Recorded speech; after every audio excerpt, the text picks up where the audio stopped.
vivo neste momento em entrevista à Rádio Itatiaia, de Belo Horizonte.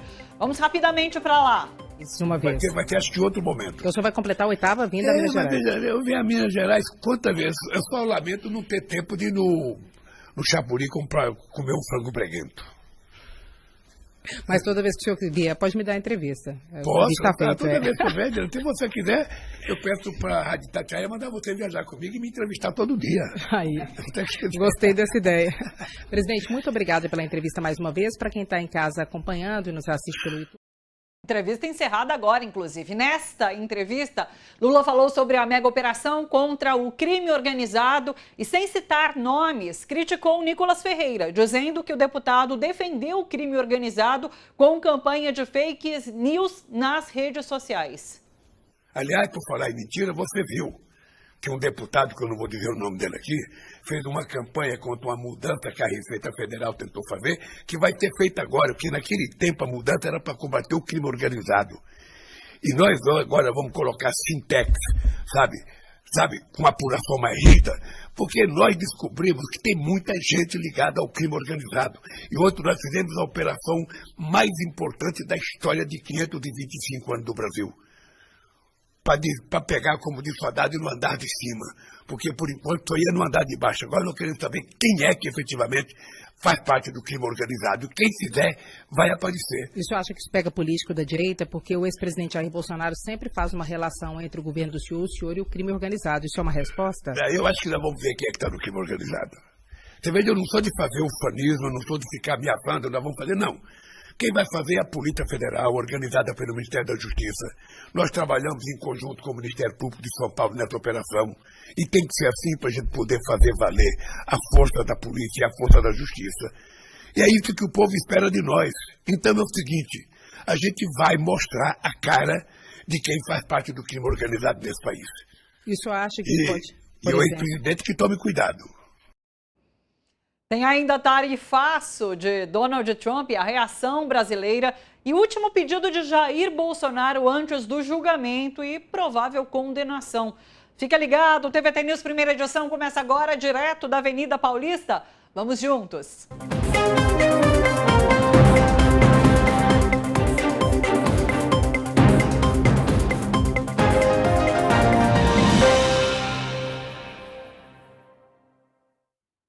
Após a mega operação contra o crime organizado em 10 estados brasileiros, o deputado Lindbergh Farias, líder do PT na Câmara dos Deputados, anunciou que vai iniciar a coleta de assinaturas para a instalação de uma CPI sobre o esquema do PCC. Segundo Lindbergh, a CPI vai enfrentar o crime organizado, a intermediação das fintechs da Faria Lima num sofisticado esquema de terceirização da lavagem de dinheiro e as redes de desinformação usadas para atacar instituições e fragilizar o combate à lavagem de dinheiro. O líder do PT lembrou que a campanha de fake news sobre o Pix, promovida pelo deputado federal Nicolas Ferreira em fevereiro deste ano, pretendia proteger o crime organizado. De acordo com Lindbergh, o PT pediu investigação da PGR contra o parlamentar. É por isso que o deputado Rogério Correia, do PT, em nome da bancada, entra com a notícia crime contra Nicolas Ferreira, para que a PGR apure possível práticas de divulgação de informação falsa sobre instituições financeiras, lavagem de dinheiro e organização criminosa. É por isso que eles são contra a PEC da segurança do governo do presidente Lula. Essa operação da PF é a maior operação da história do Brasil. 52 bilhões de recursos bloqueados nessas fintechs e na Faria Lima. A deputada federal de Minas Gerais, Duda Salabert, anunciou ter acionado o Ministério Público Federal e o Ministério da Justiça para investigar Nicolas Ferreira. Em coletiva nesta quinta-feira, o secretário da Receita Federal confirmou que fake news sobre o Pix beneficiaram o crime organizado. Os vídeos de Nicolas Ferreira ajudaram a enterrar a instrução normativa que mirava fraudes e lavagem de dinheiro. E as operações de hoje mostram quem ganhou com essas mentiras, com essas fake news, o crime organizado. As operações de hoje mostram que, independentemente das intenções, as pessoas que espalharam aquelas fake news, aquelas mentiras no início do ano, ajudaram o crime organizado. Durante a participação em programa da CNN Brasil, o deputado Guilherme Boulos fez questão de confrontar Nicolas Ferreira sobre a disseminação dessa fake news. Veja. Eu achei muito curioso o deputado Nicolas ter citado o crime organizado. É importante ele ter a oportunidade de se explicar por que ele resolveu ajudar o crime organizado ao ter inventado a fake news sobre o Pix. Aliás, hoje esse é o assunto do Brasil. Ele inventou a fake news que o governo ia taxar o Pix, criou uma fake news com grande impacto na sociedade, forçou o governo a recuar numa medida que era para evitar a lavagem de dinheiro do crime organizado, e hoje nós estamos vendo como o crime organizado se infiltrou na Faria Lima, em todos os espaços onde a extrema-direita caminha tão bem, anda de mãos dadas com o bilionário, como sempre fez. Artigo de Henrique Rodrigues na revista Fórum resume o cenário. E no final, o PCC nunca esteve com o PT, estava na Faria Lima. O título serve para ilustrar a imagem que a extrema-direita sempre tentou colar em partidos progressistas, mas que sempre esteve ao seu próprio lado. São 40 fundos de investimento, 52 bilhões em patrimônio, parceiros operando na Bolsa B3 e domínio de toda a cadeia, da produção ao consumidor. Mas o governo Tarcísio não viu nada. Vamos chamar Rose Martins já aqui comigo no estúdio, Eduardo Castro de casa também. Bom dia, pessoal. Muitas novidades de ontem para hoje em relação a essa mega operação. E é isso, a gente tem uma situação complicadíssima para o deputado federal Nicolas Ferreira. E a fala de Lula, agora há pouco, aconteceu assim há menos de 30 minutos, é no sentido de que a gente vai revelar a face do crime organizado e o ex-presidente que se cuide. Ele já dá a letra também, porque a gente sabe que esse esquema pode e deve chegar num alto escalão político aqui do país. Vou começar com o Edu, já trago para a Rose aqui no estúdio. Edu. Ora. Bom dia, Thali, Rose. Bom dia quem nos acompanha de casa ou de onde estiver pelo aparelhos celulares. Ora. Que surpresa, não? Temos uma nova, vocês repararam? Temos uma nova federação partidária. A Federação PL, PCC, PFL, né? O Partido Liberal, o primeiro comando da capital e o Partido da Faria Lima. Né? Espero que não ganhem muito em fundo eleitoral, porque não precisa, conforme está provado. Ou, pelo menos, a polícia, né, quando prova a condenação em transitado e julgado. Né? Mas, então, temos grandes indícios de que, mais uma vez, o que a direita, e especialmente a extrema-direita, acredita aos seus adversários, ora, é a sua realidade. Temos algumas pontas para puxar. Só. Como disse o presidente Lula, precisou a maior operação da história do país e ainda tem uma disputa política. Que coisa, hein? O governo de São Paulo quer que os louros sejam seus. Acho que não há problema nenhum em dividir louros, quando eles são divisíveis. O governo do estado de São Paulo tem um pequeno problema de R$1 bilhão em propina para explicar como cresceu. Primeiro de tudo, o governo de São Paulo não pode mais fazer de conta que uma única pessoa é a responsável por R$1 bilhão em propina. Não pode fazer de conta que a Secretaria de Finanças não é parte do governo e que o auditor não é parte da Secretaria de Segurança. O governo de São Paulo tem muito o que explicar. Mas se mesmo assim tiver ajudado nessa tarefa, fantástico. Mas vamos olhar para dentro também. Perfeito. Rose. Bom dia, Thali, Edu, bom dia a todos que estão nos acompanhando. Eu acho que tem que ir para cima do Nicolas Ferreira, porque ele é uma figura muito nociva para a política brasileira. Aquele vídeo que ele fez, que teve milhões de visualizações, acabou impactando na própria política do governo, né, na revogação da instrução normativa da Receita Federal.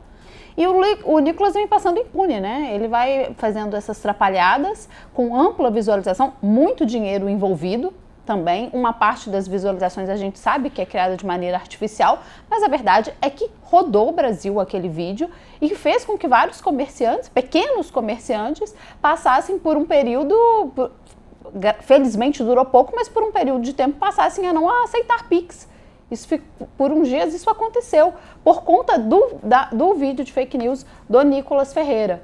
Então, para início de conversa, tem que ir para cima do Nicolas, nesse sentido desse vídeo em específico, mas também depois entender quais eram os interesses dele, exatamente os interesses dele por trás de fazer esse vídeo. Não somente de atacar uma medida do governo, mas se ele tinha algum outro interesse mais amplo em defender que as fintechs não fossem alvo das mesmas obrigações de transparência que os grandes bancos são. O que a gente entende nesse momento é que, de fato, ele atuou num sentido de proteger o que estava sendo praticado pelo crime organizado. Esse é o nosso entendimento direto, né? E me chama muito a atenção, o Edu estava aqui com a gente discutindo, desde o início aqui, desde a estreia do programa, como nesse caso do Pix, a gente acabou fazendo uma discussão sobre a comunicação da esquerda. A discussão se deu nesses termos. Por que a esquerda não conseguia alcançar essa visibilidade que um vídeo de Nicolas conseguia? E hoje a gente tem acesso a essa informação de que muito provavelmente foi um conteúdo disparado pelo crime organizado. É por isso que ele alcança um público muito maior, porque tem muito dinheiro investido por trás disso, né? Diga. Foi o que eu perguntei para a Caroline, que esteve aqui com a gente. Eles têm uma estratégia melhor de comunicação, mas eles têm muito dinheiro envolvido, né? Então não é somente a forma que eles se comunicam, é um casamento mesmo, porque o vídeo do Nicolas era um vídeo bem feito e etc. Tinha ali uma estratégia de comunicação bem feita, mas com muita grana para impulsionar. Perfeito. Né? Exatamente isso. Sim. Edu? Não se trata apenas de uma suspeita, até porque, se não for, vamos supor que o Nicolas, que tem um tio que recebeu emenda parlamentar dele, que é prefeito, e que tem um primo, filho deste tio, que é traficante de drogas, segundo a polícia do estado de Minas Gerais, mas vamos dizer que tenha sido apenas um erro, que tenha sido apenas uma má interpretação deste deputado tão combativo da extrema-direita. Vamos supor isso. Como é que um texto em português chegou para mais de 300 mil visualizações, sendo que falantes de língua portuguesa somados no mundo devem chegar a 300 mil? Alguém precisa explicar. E eu acho, como lembrou a Rose, que a entrevista que nós fizemos aqui ontem, Thali, ajuda a explicar. Mesmo o que é visível já é um absurdo. Mesmo o que, teoricamente, passa por algum tipo de controle. Se bem que fintech, e como a gente viu, não tinha controle, e como a gente também sabe, big techs têm muito pouco controle, muito poucos mecanismos de acompanhamento de onde vem o dinheiro que eles usam e como eles definem quem vai ver o quê. E aproveito para fazer uma propaganda da TVT, por isso é tão importante que hoje, pelo canal 555 da Parabólica, a gente esteja chegando ao Brasil e vizinhanças. Alô, muchachos, buenas-vindas, buenas-venidas aqui à TVT. Então, ainda que não seja uma bandidagem, é uma calamidade. E por trás disso, ainda que não seja no Nicolas, tem bandidagem. Então, vamos até o fim. Está longe da gente chegar, tá? Direto do Rio de Janeiro, todas as sextas aqui com a gente, o Jorge Folena, advogado, jurista, doutor em ciência política. É sempre um prazer te receber por aqui, Folena. Quero te ouvir sobre o esquema todo e sobre essa ramificação, Nicolas Ferreira e alta cúpula política, onde podemos chegar a partir de investigações. Bom dia. Eu tô sem áudio. Será que você tá mutado, Folena? Oi, peraí. Bom dia, Thalita. Bom dia, Rose. Bom dia, Eduardo. Bom dia a todos que estão nos acompanhando. Thalita, olha, esse tema, como está sendo colocado, ele não é novo. Eu estou ouvindo o Eduardo e a Rose e você comentar, está me vindo na cabeça o Gilmar Mendes. No dia da abertura do ano judiciário desse ano, naquele desagravo para o Alexandre de Moraes, em que ele nos lembrou do papel das Big Techs no golpe de 8 de janeiro de 2023, em que ele falou da monetização das Big Techs. Sabe? Então, é muito dinheiro clandestino, ilegal, rolando solto, sem nenhum controle efetivo. E não querem que tenha um controle. Então, isso é muito importante. Veja, Thalita, esse debate sobre a PEC da segurança pública, ele deve ser tomado imediatamente, está parado lá na Câmara, e ser aprovado essa PEC. Por quê? A PEC da segurança pública, o principal ponto dela é a competência da Polícia Federal, tirando dos estados, das polícias estaduais, a investigação sobre o crime organizado e a milícia privada. Esse é o ponto central, para mim, o mais importante dessa PEC da segurança pública. O que aconteceu agora, no que foi ontem demonstrado, é que é urgente, urgentíssima, a aprovação da PEC da segurança pública apresentado pelo presidente Lula, pelo governo do presidente Lula. Então, por que isso? As polícias estaduais estão muito próximas do crime organizado, muito próximas da milícia. Aqui no Rio de Janeiro, onde eu estou, todos nós sabemos a influência da milícia no poder público. O ex-presidente aqui do Brasil foi fortemente apoiado aqui no Rio de Janeiro pelas milícias privadas e também pelo narcotráfico. Agora, isso vai ficando cada vez mais evidente. Então, Thalita, a aprovação dessa PEC é urgente para tirar das polícias estaduais e, sobretudo, veja, esse é um problema de segurança pública que está controlado pelas oligarquias desde a fundação da República, porque elas conseguiram, com a fundação da República, com a Federação, ter sob o controle delas efetivo demarcação de terra e o poder de polícia.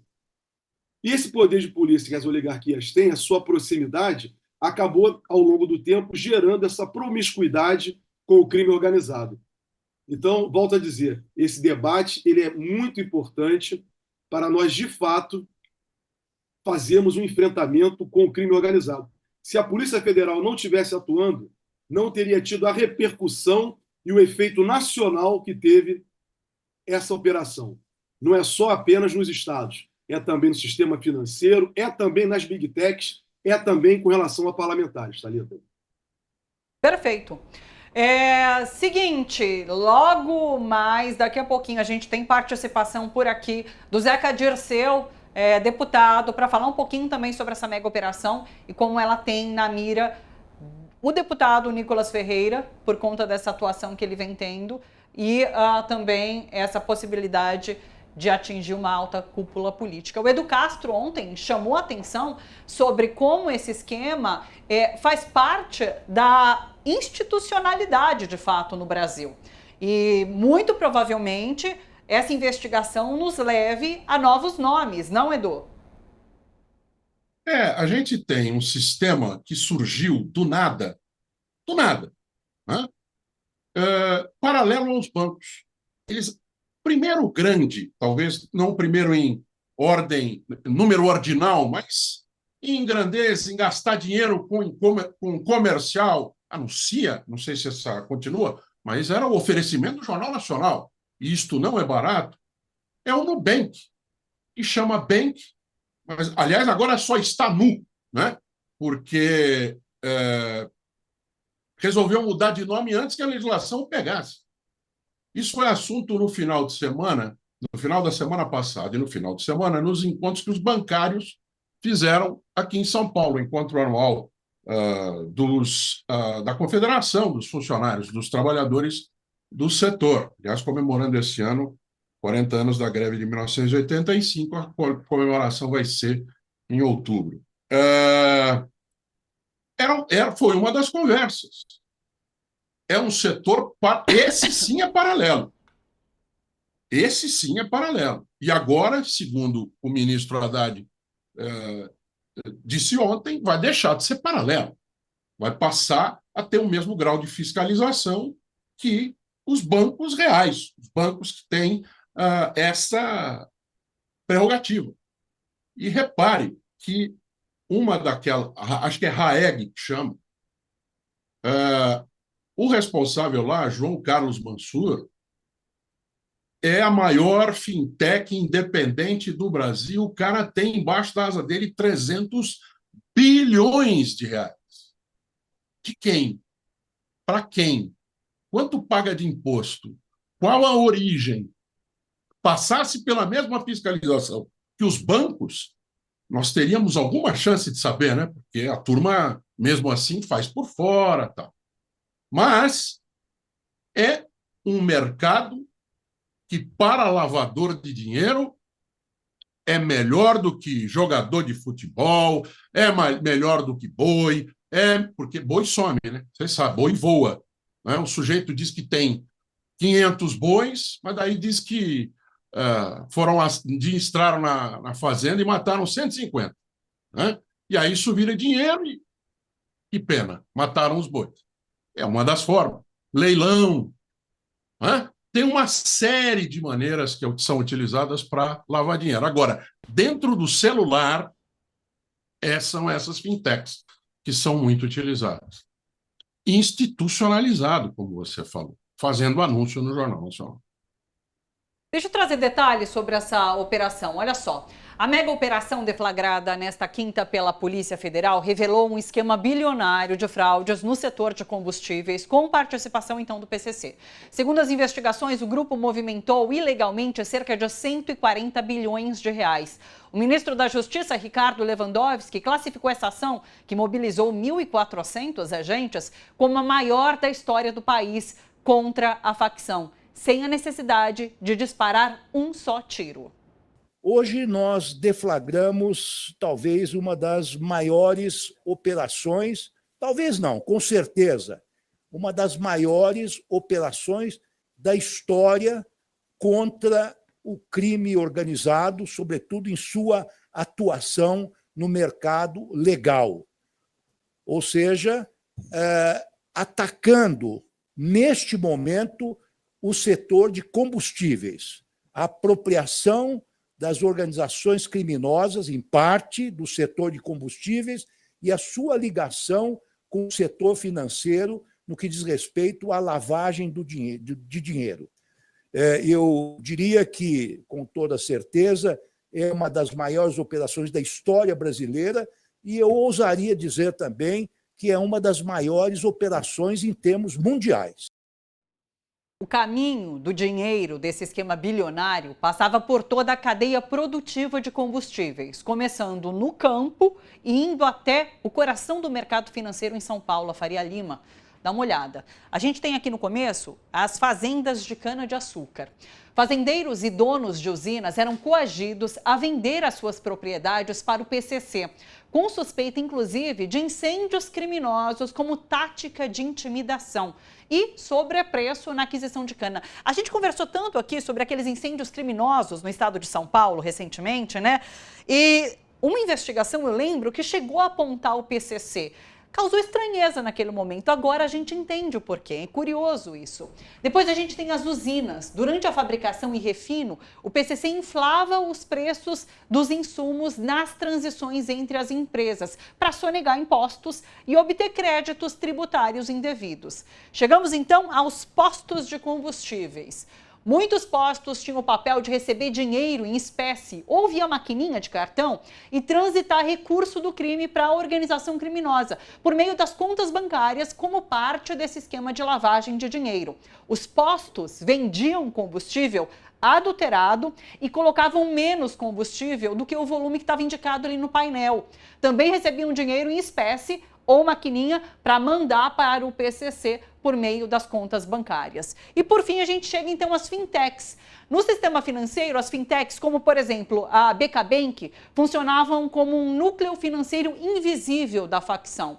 São bancos paralelos da facção criminosa que permitiam a integração dos lucros ilegais ao mercado de capital. Lembrando, sem qualquer fiscalização, as fintechs estão de fora do sistema de gerenciamento de risco do governo. O ministro da Fazenda, Fernando Haddad, afirmou que a operação é fruto de uma decisão política. Isso não é obra do acaso. Essa operação ela é obra de decisão política. Nós criamos em 2023 uma equipe para fraude estruturada no Ministério da Fazenda, no âmbito da Receita Federal. Você dedicar uma equipe exclusiva para decifrar a fraude estruturada, que é essa, que conta com mecanismos financeiros sofisticados, usando, inclusive, expedientes próprios de grandes investidores no mercado financeiro, que o crime organizado está utilizando, é a maneira correta de usar a inteligência do Estado para chegar ao alto escalão do crime, aos verdadeiros líderes do crime. O presidente Lula também celebrou a mega operação pelas redes sociais. Ele disse que essa foi a maior resposta do Estado brasileiro ao crime organizado e destacou que o trabalho integrado iniciado com a criação no Ministério da Justiça do Núcleo de Combate ao Crime Organizado permitiu acompanhar toda a cadeia e atingir o núcleo financeiro que sustenta essas práticas. É muito importante essa fala do ministro Fernando Haddad sobre disposição política. Ele comentou algo também no sentido de que não é o acaso, é de fato disposição política de fazer esse combate ao crime organizado e, como lembrou o ministro Ricardo Lewandowski, sem necessidade de dar um tiro. Claro, exatamente. A gente assistiu ontem também, Thali, essa articulação, Ministério da Fazenda, Ministério da Justiça e a Polícia Federal, né, para as coisas acontecerem de forma clara, coordenada e sem dar um tiro, usando inteligência, né? E além disso, o Haddad deixou claro que é um processo aí que já está há algum tempo, não? É realmente um serviço de inteligência e investigação. Agora, eu queria chamar a atenção para uma coisa das fintechs. Importante a gente dizer, não é somente que elas estão fora desse guarda-chuva institucional de obrigações de transparências que os bancos estão, mas elas criaram também uma contabilidade paralela para deixar ainda mais por baixo dos panos como esse dinheiro se movimentava e quem eram os donos desse dinheiro e como esse dinheiro era lavado, reciclado e reinvestido no mercado de capitais. Então, elas também atuaram de uma forma a esconder, não é só basicamente porque elas não têm a obrigação de transparência, de dizer a movimentação, mas ocorria também dentro das fintechs essa contabilidade paralela. Sim. Então, ou seja, elas também têm uma culpa adicional no cartório, né? Não só deixaram de fazer algo porque não estão obrigadas, sim, mas como criaram também uma contabilidade paralela que permitia ainda que esse dinheiro, que os donos dessa grana ficasse ainda mais obscuro, né? Que esses nomes não aparecessem. Não é um papel passivo, é um papel ativo. Exatamente, nessa operação toda, né? Folena, inclusive eu vi uma galera brincando nas redes sociais com uma foto da Faria Lima apontando o morro que a polícia subiu para desmantelar o crime organizado nessa operação. E tá lá, a Faria Lima cheia daqueles grandes prédios envidraçados, enfim. Quero te ouvir. Não, Thalita, fica muito claro as diferenças de dois governos, que foi o governo de 2019 a 2022 do Bolsonaro, que trabalhava para quê? Desmontar o Estado brasileiro, desmontar o Ministério da Fazenda, o Ministério do Trabalho, da Previdência, acabar com fiscalização, acabar com a intervenção do Estado, né, na fiscalização dessas atividades. E você vê agora o governo do presidente Lula com o objetivo claro de tentar recuperar a fiscalização. Ou seja, o governo anterior era um governo muito próximo a quê? Ao crime organizado, milícias, muito claro com garimpo clandestino, grilagem de terra. Então, o que são essas atividades? É a mesma atividade que está sendo agora desmontada por uma ação efetiva do poder público. Então, você veja, o Bolsonaro deixou o crime organizado correr solto durante 4 anos, se organizar de tal forma que não foi só ocupando cargos no parlamento brasileiro em diversos governos estaduais, por meio da política, por meio da intimidação, por meio da força, do medo e do terror, mas também possibilitando que essas atividades clandestinas, irregulares, ganhassem força, organização efetiva e econômica. Então, são pontos claros de governos. Então, foi muito boa a fala do ministro Haddad em colocar que isso tudo foi muito bem pensado. É uma ação de governo ao combate ao crime organizado. O que a sociedade brasileira hoje? São 2 grandes itens que a sociedade brasileira pede aos governos. melhor saúde e um melhor enfrentamento, uma garantia na segurança pública. E veja, esse é o ponto central, ao meu modo de ver, porque não deixar o crime organizado solto, sem intervenção, sem investigação, possibilita que ele ganhe cada vez mais espaço, ocupe o poder público. Daí também, nesse enfrentamento ao crime organizado, passa a ação de fiscalização das big techs, porque isso tudo acaba, no final, se encontrando dentro da concentração de capital desse modelo capitalista concentrador. Então, muito bom essa preocupação do governo do presidente Lula. Ainda bem que essa ação, veja, saiu antes da aprovação da PEC, da Proposta de Emenda Constitucional da Segurança Pública. Então, deputados e senadores, aprovem o quanto antes essa proposta de emenda constitucional apresentada pelo governo do presidente Lula. Ela não vai tirar poderes dos governos estaduais. A única coisa que vai trazer é a Polícia Federal poder atuar nas investigações contra o crime organizado, como se deu nesse caso. Perfeito. Participação nesse momento do deputado federal Zeca Dirceu, do PT, com a gente por aqui ao vivo. Está aqui, deputado, bem-vindo. Prazer te receber por aqui. Quero te ouvir em relação à mega operação, a atuação do deputado Nicolas Ferreira, que está sendo denunciada tanto pelo secretário da Fazenda, quanto pelo próprio presidente Lula em entrevista agora de manhã. Qual a sua avaliação? Bom dia. Bom dia.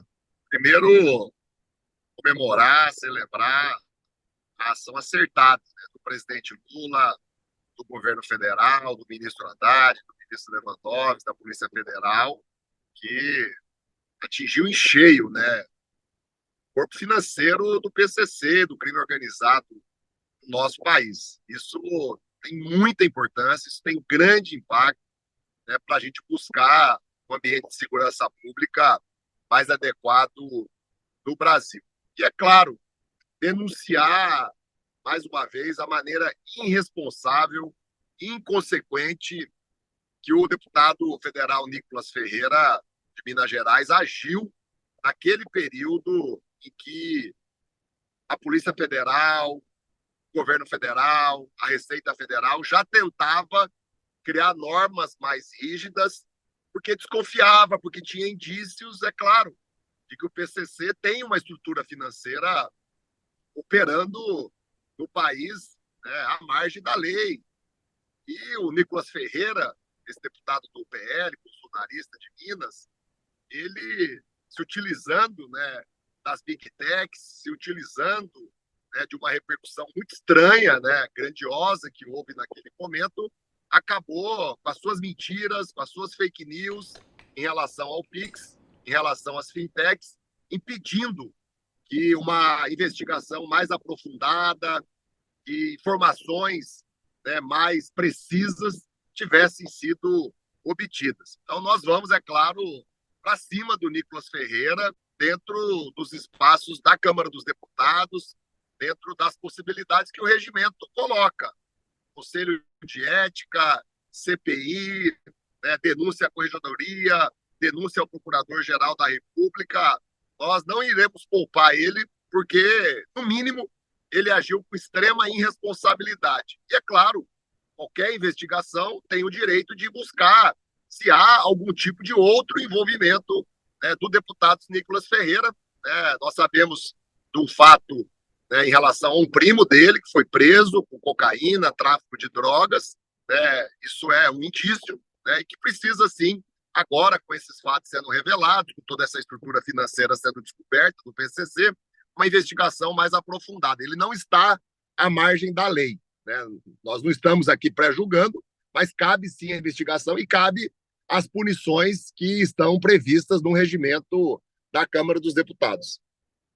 É incrível, né? A gente lembra esse passado bem recente do deputado Nicolas Ferreira. Ele foi contra a escala 6x1, ele foi contra taxar ricos, e a gente descobre que o vídeo dele, que tem mais visibilidade, que teve mais visibilidade, foi impulsionado justamente pelo PCC para que continuasse lavando dinheiro via fintech. Então, assim, os argumentos estão todos expostos, né? Para que algo seja feito na Câmara dos Deputados, como coloca o deputado Zeca, no sentido de, enfim, imputá-lo em relação a essa atuação. Edu Castro está aqui comigo também, eu quero chamar a fala dele para rodar a conversa. Por favor, Zeca, peço que você fique aqui com a gente e com o Edu, por favor.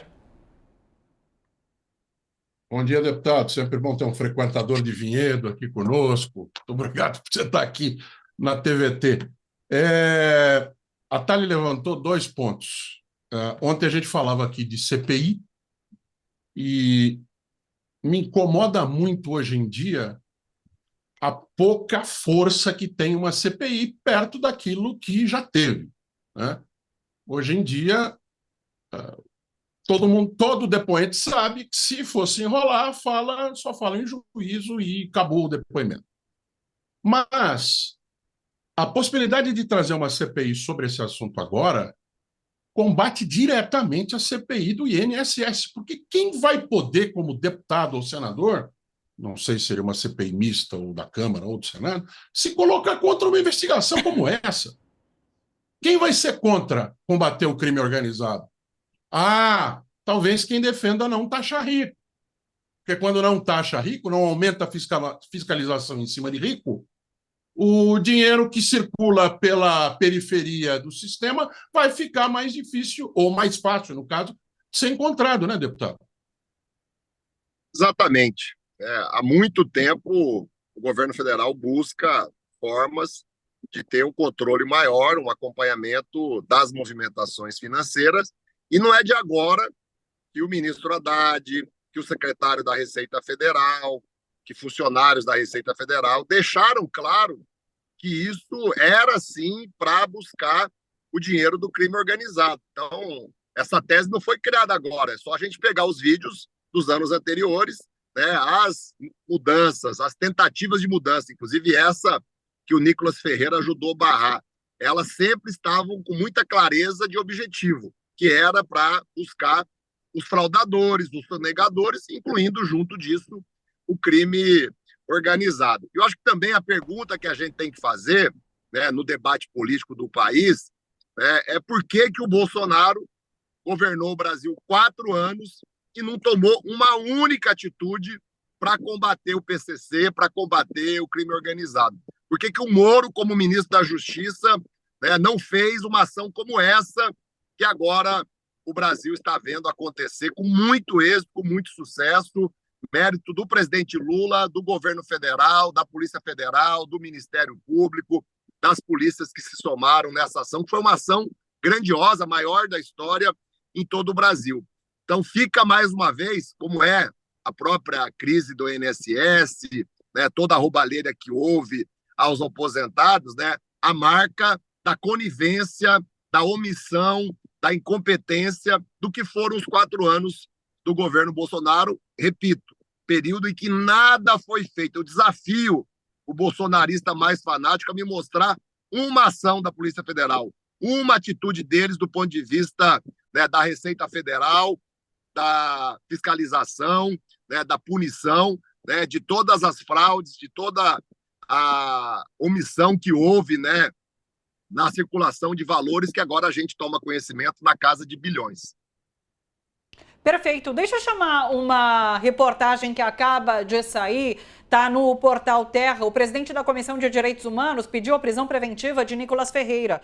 Ele encaminhou um ofício solicitando a abertura de uma investigação contra Nicolas Ferreira e possível prisão preventiva. Deixa eu rodar mais uma vez a conversa, Rose.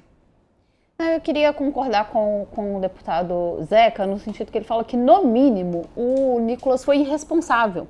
No mínimo. E o presidente Lula, naquela entrevista, que a gente assistiu um trechinho, ele já deu a deixa. É preciso trazer esses assuntos à tona. Qual é a participação desses políticos de direita, do Nicolas, ou até mesmo ele não citou o nome do Nicolas, né? Mas deu a deixa ali. E até mesmo do presidente Bolsonaro, e como o deputado Zeca disse, do ministro Sérgio Moro, né, que era ministro de Bolsonaro e nada fez. O governo, 4 anos de governo do Jair Bolsonaro, outras figuras muito próximas do Bolsonaro.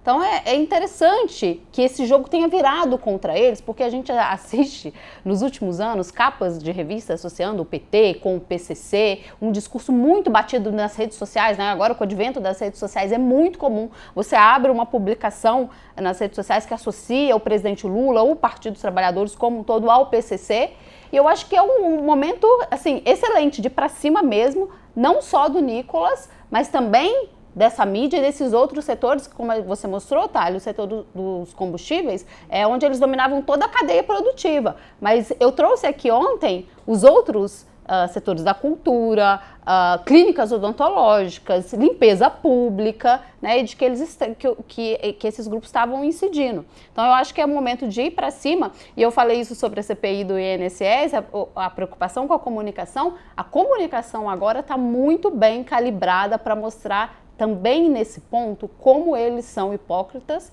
como o discurso da extrema-direita não combate o que eles dizem combater, muito pelo contrário que a gente está vendo agora, até alimentam. Sim. E eu acho que precisa partir do Nicolas, porque ele é essa figura nociva e que tem ele tem muitas visualizações nas redes sociais e ele precisa ser combatido, porque, como o Zeca disse, ele é no mínimo irresponsável. Perfeito. Deputado, quero te agradecer a sua presença com a gente aqui hoje. Vamos ficar ligado na movimentação na Câmara em sentido de fato, observar aí o Nicolas Ferreira. Um abraço para você, até uma próxima, deputado. Um abraço, obrigado pela oportunidade, parabéns aí pelo trabalho de vocês e por toda essa importante repercussão. Vamos à luta. Um abraço. Um abraço. Zeca Dirceu, deputado federal aqui com a gente. Quero jogar para o Folena para comentar, fazer um último comentário então sobre esse assunto, para que eu possa avançar com a pauta. Pode ser, Folena? Pode sim. Pode. Olha, o deputado Zeca Dirceu falou da incompetência do Bolsonaro, é muito mais do que incompetência. Era omissão mesmo, era um governo que tinha uma clara intenção de deixar o campo aberto para o crime organizado no Brasil. Então, o Bolsonaro, né, como eu falei, ele tinha esse viés também de atender os interesses desse crime organizado, das milícias privadas. Então, é muito mais do que incompetência. Era um governo que tinha uma ligação muito próxima a tudo de ruim que aconteceu no Brasil e tem acontecido por décadas no Brasil, até séculos. Então, o Bolsonaro é essa representação, né, deixou tantos males para o Brasil, e um deles é esse: abriu espaço por falta de intervenção, por falta de uma atuação efetiva da polícia, das fiscalizações sobre o crime organizado. Então, que as milícias cresceram, se espalharam do Rio de Janeiro, estão falando do PCC em São Paulo, mas no Rio de Janeiro é algo alarmante. Nas ruas das periferias da cidade do Rio de Janeiro, da zona metropolitana do Grande Rio, quem controla o espaço é a milícia privada e o tráfico. Ou seja, o Rio de Janeiro, né, o Bolsonaro, que era um deputado federal do Rio de Janeiro, onde ele tem a sua base, a sua origem, levou para os outros lugares do Brasil, inclusive um governador para São Paulo.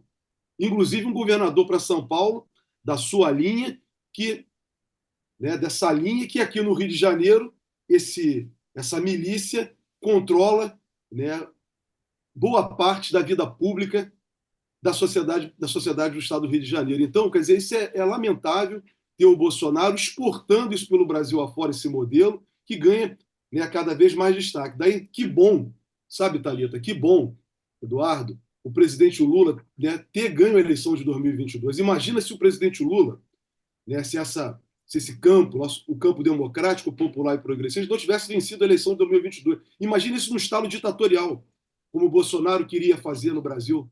Imagina o que aconteceria com o Brasil. Uma ditadura em que o crime organizado teria todo espaço para fazer tudo. Tudo, sem nenhuma intervenção do poder público. Então é isso, a Rose lembrou muito bem, a atuação no setor de lixo, várias atividades econômicas se espalhando. Então, olha, Brasil, nós tivemos muita sorte, vou dizer, não só sorte, mas muita luta também, foi muita luta do campo democrático, popular e progressista, que venceu a eleição de 2022, venceu a eleição e conseguiu empossar o presidente Lula, que ainda continua sendo atacado, como o Eduardo lembrou bem aí, pelo PFL, pelo partido da Faria Lima, que ataca o presidente Lula desde o primeiro dia do governo dele. Tenta desestabilizar o presidente Lula. Então, olha o que está por trás de tudo isso. Isso é muito perigoso. Isso é fazer com que o Brasil não seja um país soberano, não seja um país desenvolvido. Então, esse desmonte, né, contra o governo do presidente Lula, o que ele representa para o Brasil, é o que está sendo enfrentado agora criminalmente e sendo demonstrado a atuação do crime organizado diretamente com a política brasileira. Então, Thalita, a luta é muito grande e efetiva no Brasil para superar esse quadro, essas mazelas, essas raízes do passado que ainda se fazem presentes fortemente no Brasil.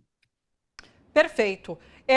Edu, tá rolando uma polêmica, assim, um tanto quanto falsa, mas, no meu entendimento, para até levantar o nome de Tarcísio de Freitas. Porque tem muita gente dizendo, né, que há uma competição nesse momento com Tarcísio de Freitas, querendo dizer que a operação partiu ali, teve grande protagonismo do estado de São Paulo, e a Lula, por outro lado, falando sobre as várias entidades que participaram dessa mega operação, inclusive a Receita Federal e a Polícia Federal, que tem um grande papel na atuação e nas investigações. Queria te ouvir um pouquinho a respeito disso. Qual a sua avaliação sobre essa disputa que se dá? Olha, é uma disputa já de olho em 2026. Aliás, antes de qualquer coisa, Thalia, eu tinha esquecido. Coloquei o nosso tubo de dinheiro rodando aqui do Jornal Nacional atrás de mim, porque em algum lugar isso precisa acontecer, né? A disputa aqui já é eleitoral, já é o governo do estado de São Paulo querendo mostrar para o Brasil que é igual o Trump, tough on crime, não é? Duro com o crime. Só que aqui fica muito claro algo que a gente bate, uma tecla que a gente bate e que, infelizmente, não chega na rua, porque, inclusive, a extrema-direita fortalece. Crime não se combate para valer com arma. Gastar dinheiro com um tanque de guerra em cidade é jogar para a galera. Salvo circunstâncias muito específicas, como determinadas operações de polícia militar, e prefeitura também está nessa, hein? Prefeitura também, a gente falou disso outro dia, estão criando polícias para aparecer como duros com o crime. Sendo que o crime hoje se combate com inteligência e comprando software, meu amigo.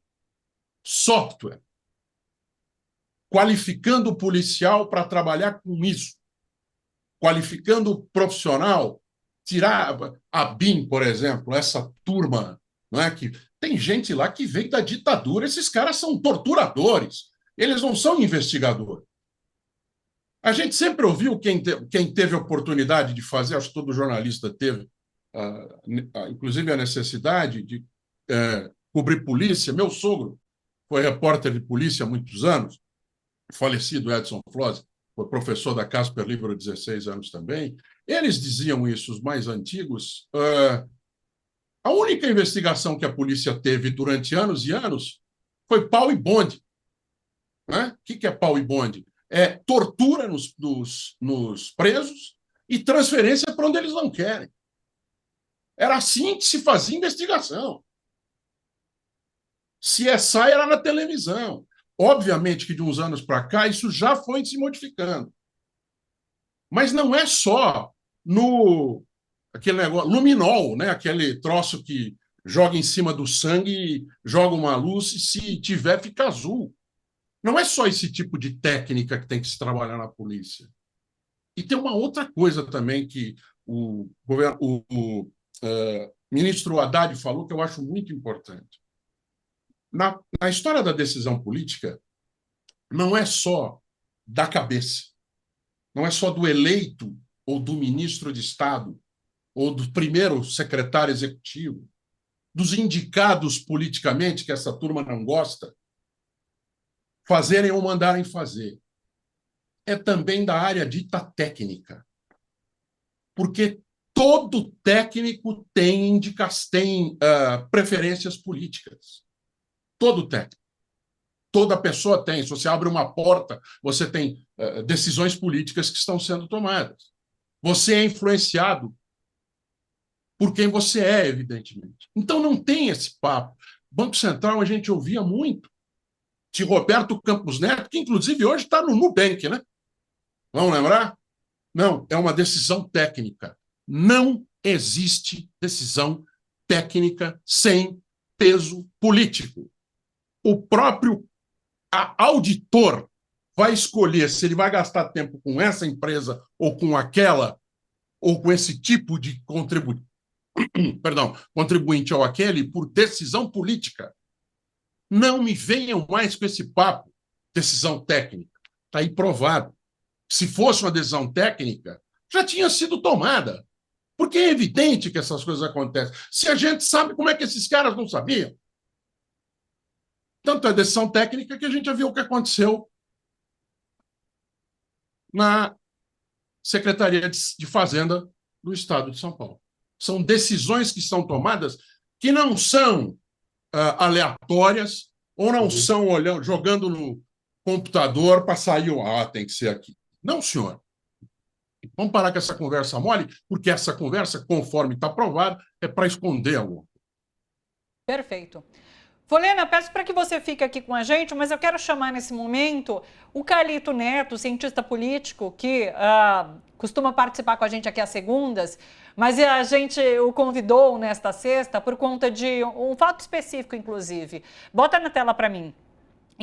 No começo do ano, agora, o Carlito Neto fez um vídeo para a TV Fórum, em que ele já fazia essa conexão entre Nicolas Ferreira, esse vídeo que ele divulgou de fake news sobre o Pix, e a conexão com o PCC. Né, Carlito? Queria te ouvir sobre isso. Você já cantou essa bola desde o início do ano, quando esse vídeo foi divulgado. Bom dia, obrigado por aceitar nosso convite, Carlito.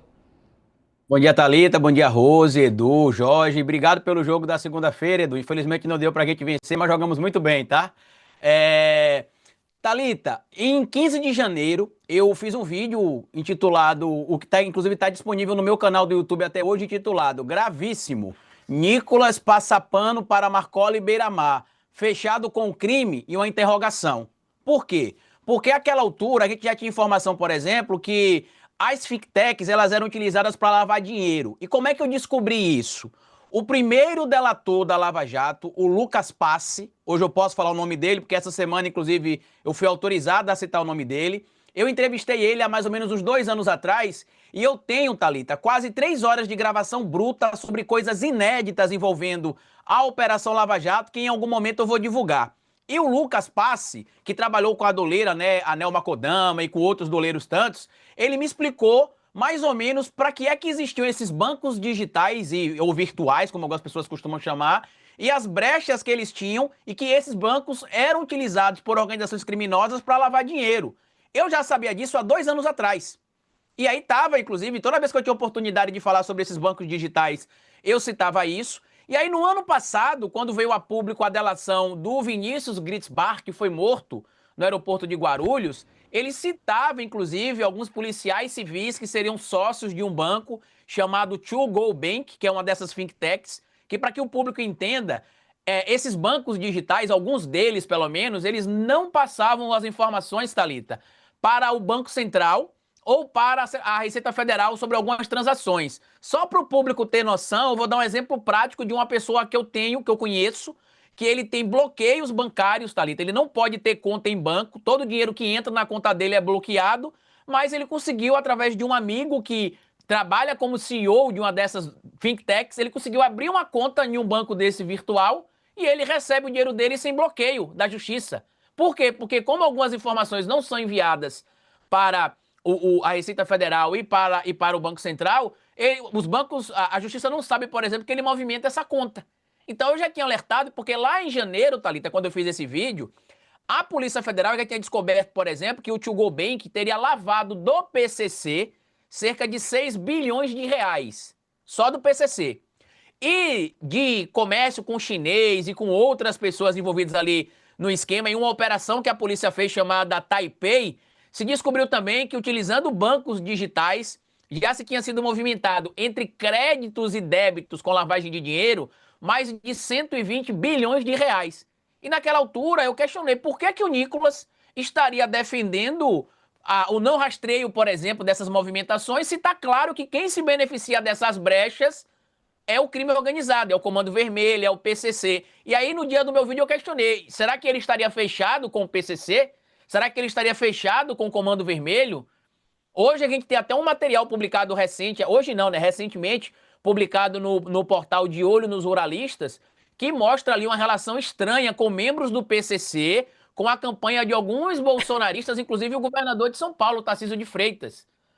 Agora, o que me chama a atenção em tudo isso aqui é que a operação da Polícia Federal prendeu tanta coisa que não dá nem para eu falar aqui para vocês, só para vocês terem noção, para o público ter noção, Thalita, do que é que foi apreendido nessa operação em relação ao PCC, né? E, inclusive, para os bolsonaristas que diziam que o PT, que o Lula era fechado com o PCC, que tinha um diálogo cabuloso, como disse o Nicolas, inclusive, né, ontem em desespero no debate da CNN, pega a lista aí, Nicolas, do que aconteceu hoje, ó. 141 carros apreendidos, 192 imóveis sequestrados, 1,2 bilhão bloqueado e, além de tudo, se estima, Thalita, que só nas operações de recursos financeiros tenha se movimentado ali ou que se tenha ou fundos que estavam em controles na mão de, olha que surpresa, né, Edu? Do mercado, não estava dentro da Brasilândia, não estava dentro do Capão Redondo, estava na Faria Lima.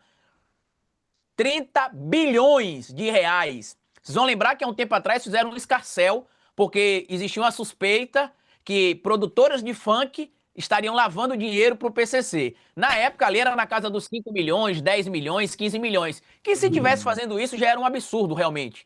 Mas a gente não está falando de 5 milhões, Edu. A gente não está falando de 10 milhões, Thalita. A gente está falando, se você levar em consideração desde a Operação Taipei, que também investigou não só o PCC e algumas movimentações, mas também a máfia chinesa, entre aspas, a gente está falando de 120 bilhões de reais em movimentações irregulares no início do ano. E agora o PCC... Puxa vida, travou e agora o PCC? Travamos. Vamos esperar o Carlito reconectar aqui.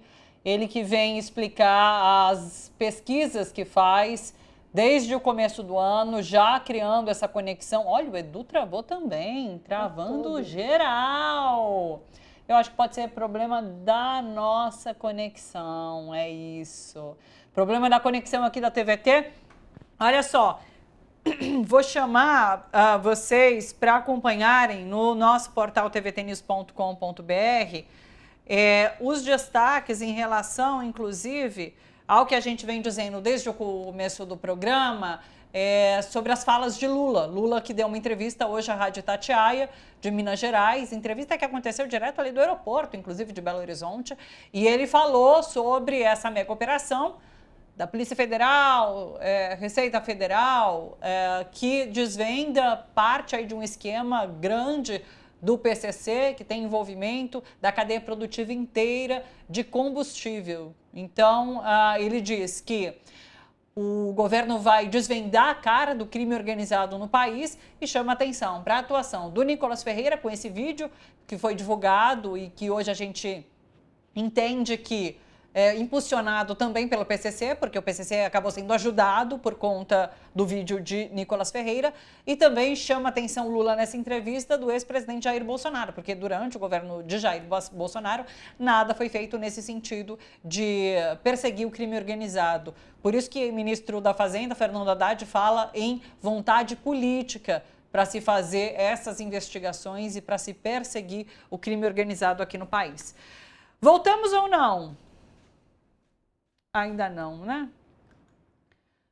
Vamos lá, vamos seguir então, porque eu vou trazer uma discussão agora. Eu vou fazer o seguinte, eu vou mudar a pauta, tô com a Rose aqui comigo no estúdio, para a gente falar um pouquinho sobre o julgamento de Jair Bolsonaro, que começa a partir da próxima semana.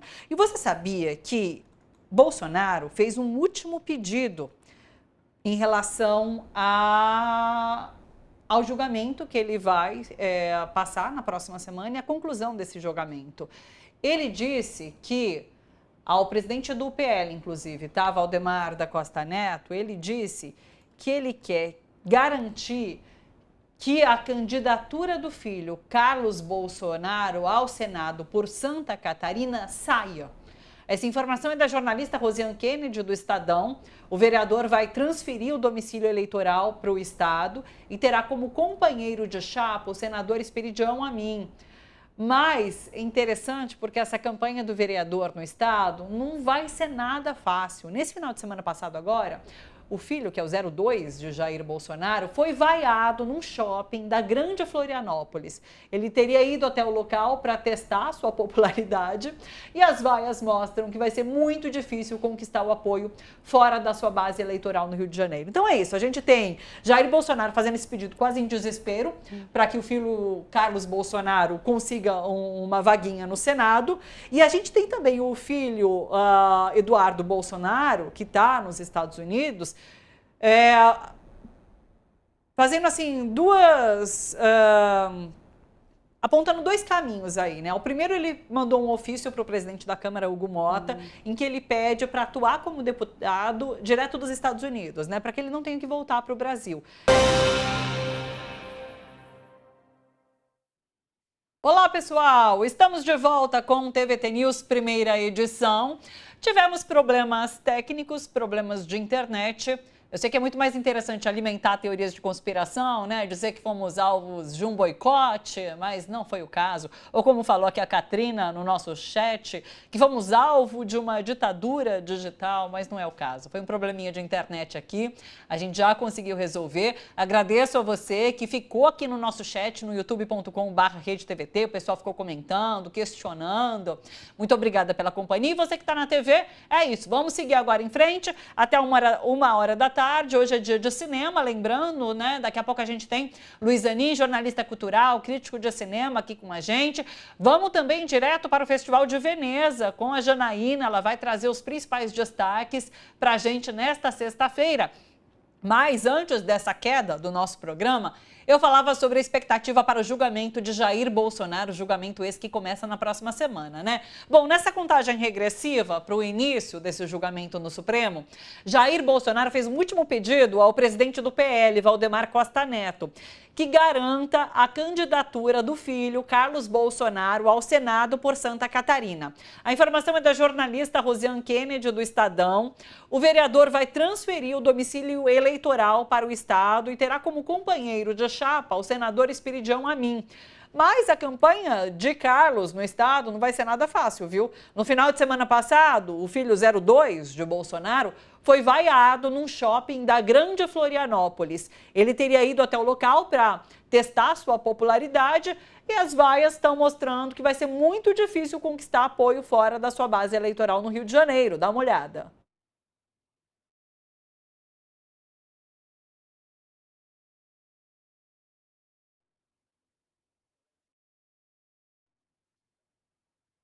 Infelizmente, a gente está sem o áudio. Então, assim, não dá para ouvir a vaia. Mas ele foi vaiado aí nessa pesquisa, tá? Acreditem em mim. Já vi esse vídeo com o áudio. Então, ele foi vaiado nessa tentativa de aparecer em público na Grande Florianópolis. Ao mesmo tempo, a gente tem Eduardo Bolsonaro, outro filho de Jair, que quer exercer mandato de forma remota fora do país. Num ofício que foi enviado ao presidente da Câmara, Hugo Mota, o deputado federal pede a criação de mecanismos para que ele possa continuar nos Estados Unidos. O filho de Jair Bolsonaro está no país desde o fim de fevereiro e é investigado pela Polícia Federal por usar sanções do governo Trump contra o Brasil para tentar obstruir o processo da trama golpista no STF contra o pai dele, Jair Bolsonaro. Eduardo argumenta que tem exercido a função parlamentar em agendas nos Estados Unidos. É muito cara de pau, não, Rose? Muito escandaloso, né? O Eduardo, ele tá perdendo toda a noção, ultrapassando todos os limites. É muito escandaloso que ele esteja nos Estados Unidos, quer manter o seu mandato também, tem a ver com grana, Sim. né? E ao mesmo tempo em que faz vídeos todos os dias instigando o governo de um país estrangeiro a atacar o nosso país, a nossa soberania, a nossa economia, e todas as consequências que isso pode ter para o Brasil. Então, é absolutamente escandaloso que ele faça esse pedido e volte, dê aquela cartada novamente da perseguição política. Né? Não tem nem precedentes para dizer qual é o papel de uma figura tão nociva como o Eduardo tem sido, mas, sabe, Thalita, caindo no ridículo e no total descrédito. Isso é uma coisa positiva, porque o Eduardo, agora ele se mostrou quem ele é, né? Tudo que a gente já criticava há algum tempo, de que eles não são nacionalistas, né, de jeito nenhum, ele está se mostrando agora, está ficando claro para o país inteiro, e nem a galera do Centrão, nem da direita, nem parcelas importantes da extrema-direita querem o Eduardo próximo, porque realmente o que o Eduardo está fazendo é escandaloso, né, e não adianta, e ele vai tentar 1000 manobras, né, ele está partindo para o desespero, mas a situação dele é muito difícil, mas volto a dizer, é escandaloso o papel que o Eduardo Bolsonaro está fazendo. Sim. E ainda querendo se manter como deputado no Brasil. É absurdo. E é muito interessante essa leitura que você tem trazido também do quanto pedagógico é isso tudo, de escancarar de fato quem são essas pessoas e qual a atuação delas, e lembrando que essa atuação é sempre em proveito próprio, né, em benefício próprio. Então, Eduardo age nos Estados Unidos para tentar salvar o pai, em benefício da família. A família, como é o mote mesmo? Deus, pátria, família, né? Então é isso, é o Deus deles, a pátria que é Estados Unidos, agora não mais Brasil, e a família deles, né? Para além de Eduardo e Carlos, que a gente cita agora, a gente tem como ele chama? Renan Jair Bolsonaro, que é vereador por Balneário Camboriú. Então, assim, eu acho que o movimento que Carlos busca fazer é o mesmo que Renan fez, né? Quando se elegeu ali vereador. Tá tomando um pau ali na Câmara de Vereadores. Essa semana mesmo foi destaque que ele ofendeu ali um outro vereador e foi chamado de tiririca de Balneário Camboriú. Enfim, e é muito difícil essa movimentação que eles buscam fazer para Santa Catarina. A gente sabe que é um estado, sim, que tem um alto índice de bolsonaristas, mas a base eleitoral deles é no Rio de Janeiro. O Carlos Bolsonaro foi eleito vereador pelo Rio de Janeiro. Não é tão simples assim você mudar esse domicílio residencial, tendo em vista essa eleição para o Senado. Então, eu acho também um movimento meio difícil de acontecer.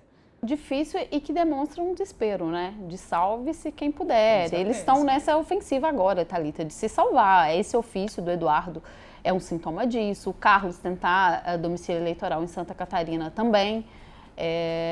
E a questão do Jair é muito curioso, do Jair Renan, né? Porque ele tem vários vídeos dele na Câmara, então ele performa um parlamentar combativo na Câmara de Vereadores de Balneário Camboriú.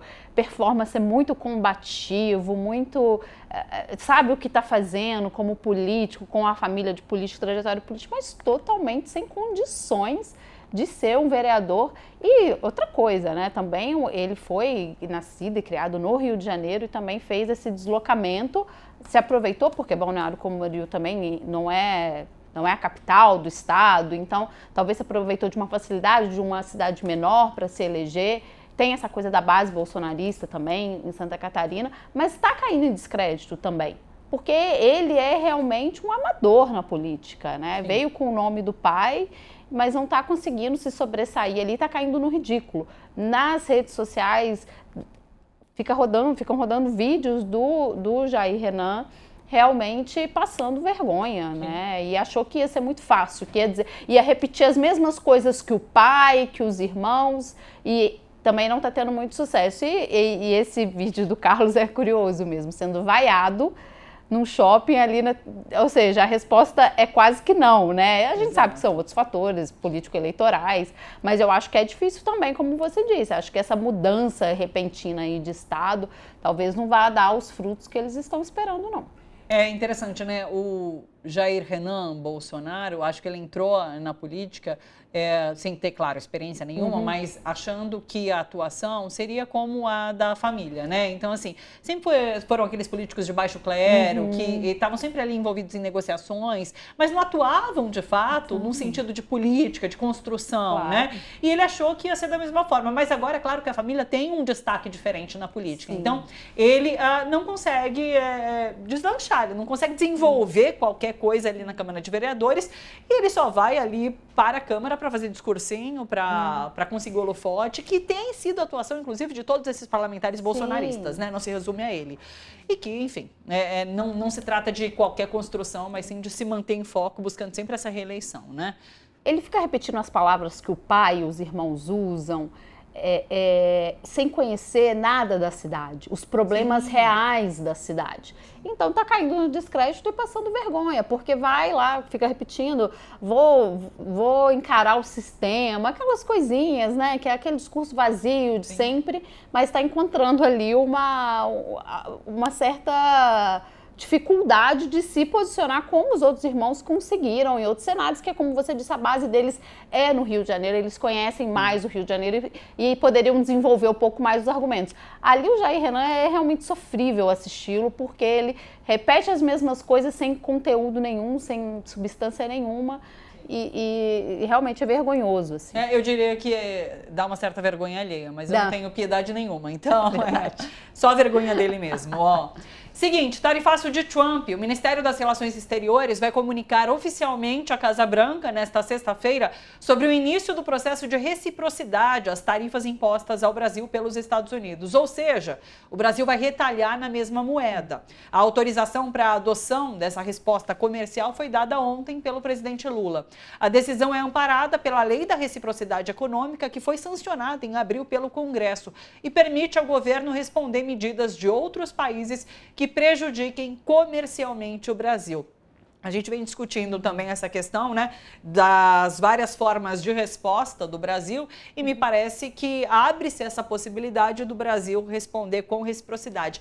Eu, Rose, não acredito que essa reciprocidade venha num sentido de taxar os Estados Unidos no mesmo nível que os Estados Unidos taxaram o Brasil.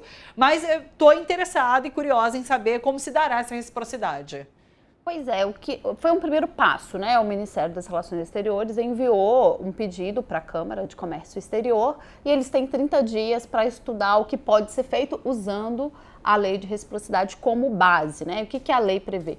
Que o Brasil também imponha tarifas, que o Brasil possa descumprir, esteja aberto para descumprir alguns termos dos acordos comerciais que tem com os Estados Unidos, que possa recorrer, como o Brasil já tem feito, a Organização Mundial de Comércio, para ali naquele fórum multilateral, tentar o que é o caminho mais difícil, inclusive, né? Porque a gente sabe que ali na OMC as discussões são bem paralisadas. Mas tentar ali na OMC algum tipo de resposta.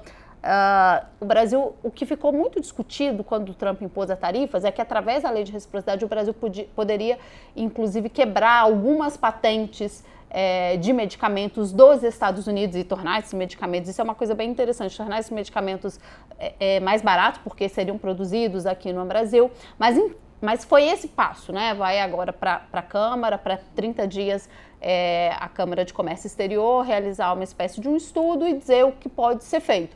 Mas é um passo importante, né? Porque, primeiro, eu acho que mostra que o Brasil entende que a coisa não se encerrou com esse primeiro pacote de tarifas, que já disse aqui outras vezes, foi um pacote que chega, de certa forma, desidratado, né? Quase 700 produtos ficaram de fora, e que o Brasil entende isso, não se encerrou ali nesse primeiro pacote, que o Donald Trump, como muito imprevisível que pode estar disposto a aplicar mais sanções contra o Brasil, né? Sancionar, de fato, a gente tem tarifas, mas as sanções podem até ser mais agressivas, porque pode impactar o setor financeiro de uma forma mais efetiva, as transações que os brasileiros, que as empresas brasileiras fazem fora, como é o caso, como sofre a Rússia, o Irã.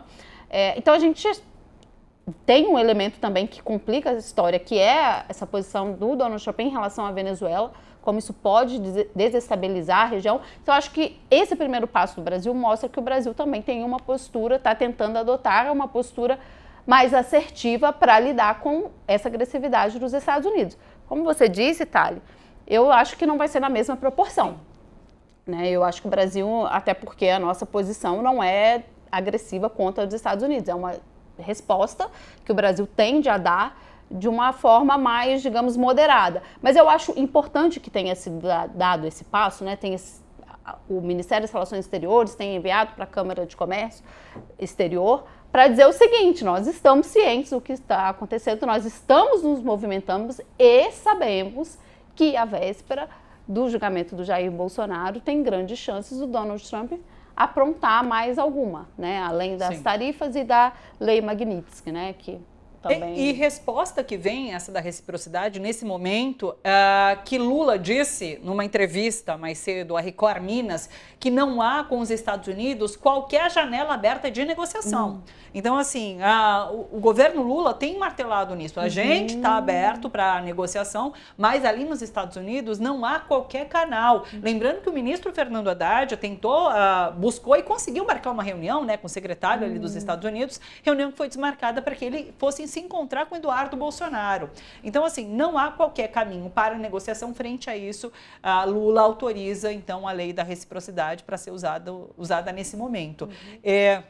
Um vídeo do ministro do Supremo Tribunal Federal, Gilmar Mendes, rodou essa semana nas redes sociais, uma entrevistinha que ele deu, em que ele fala assim, reciprocidade nesse momento seria o Brasil exigir dos Estados Unidos a divulgação da lista de contatos do Epstein, né?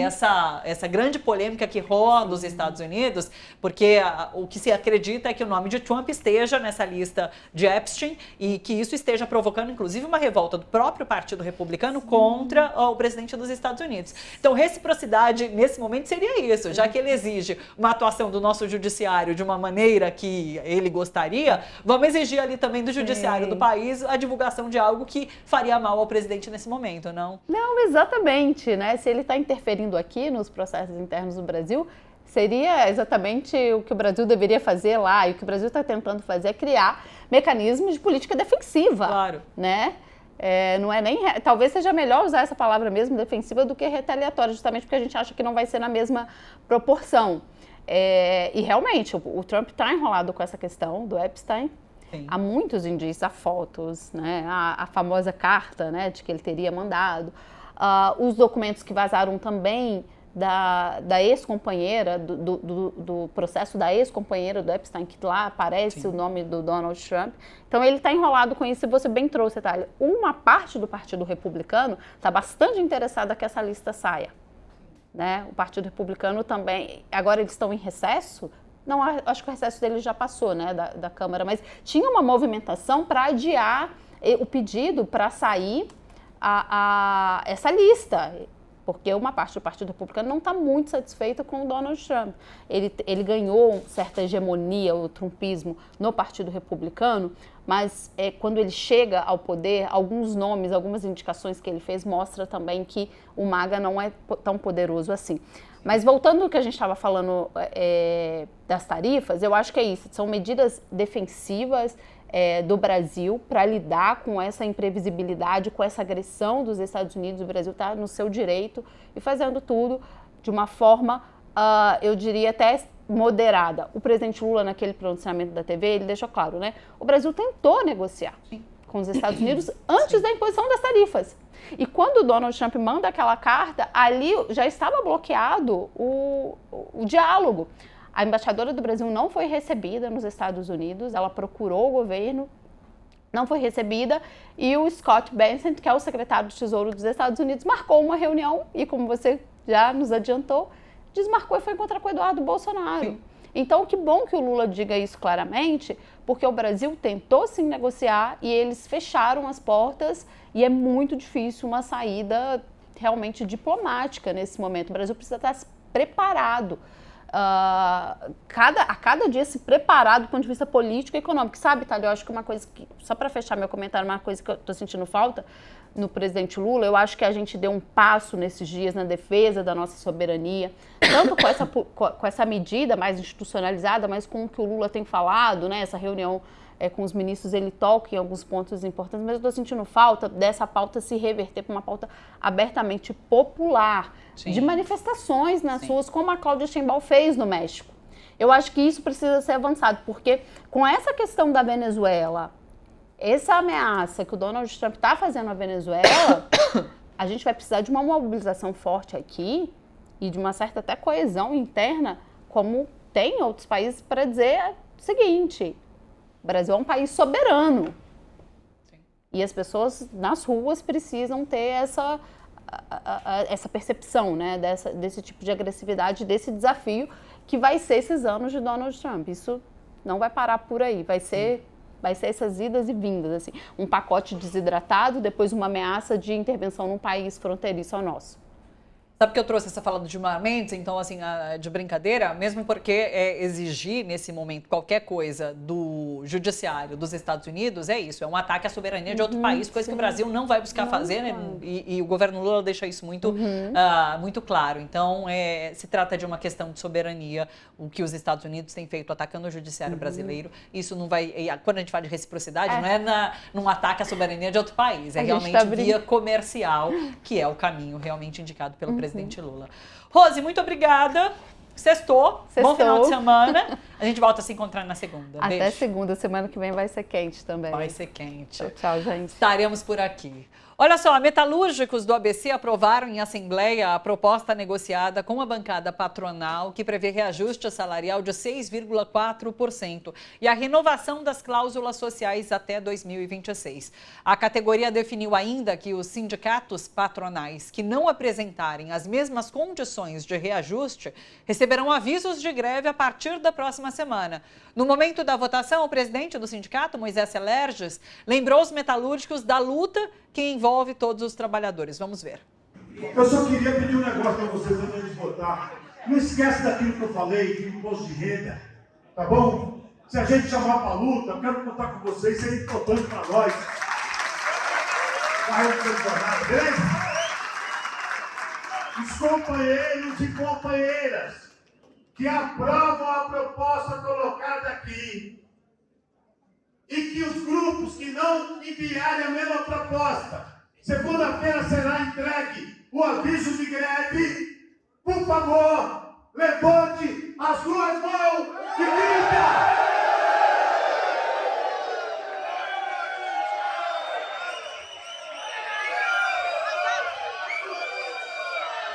Pode passar.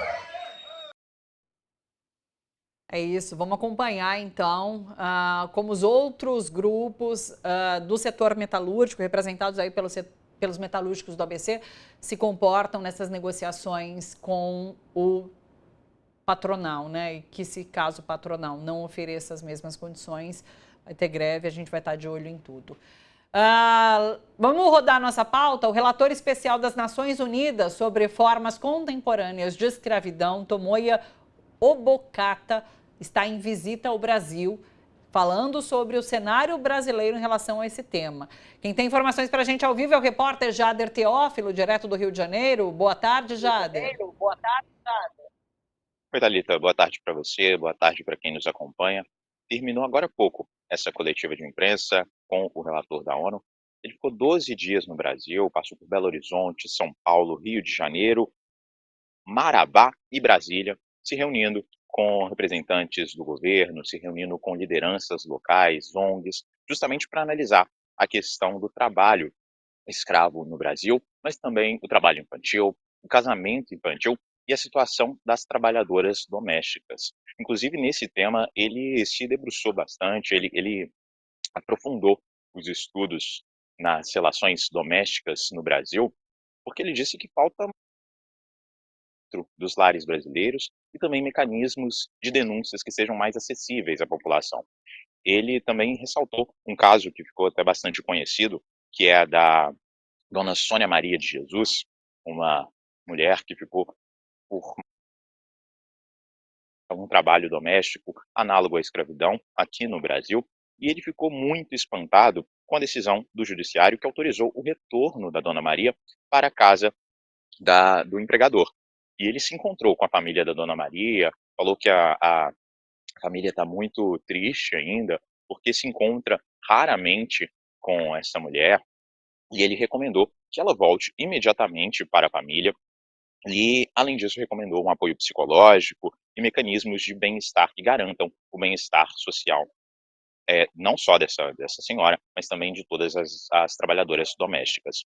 Ele analisou os casos na agricultura, construção civil, indústria têxtil, mineração e produção de carvão vegetal, e ressaltou que são nesses casos em que o trabalho, a exploração do trabalho, acontece principalmente aqui no país.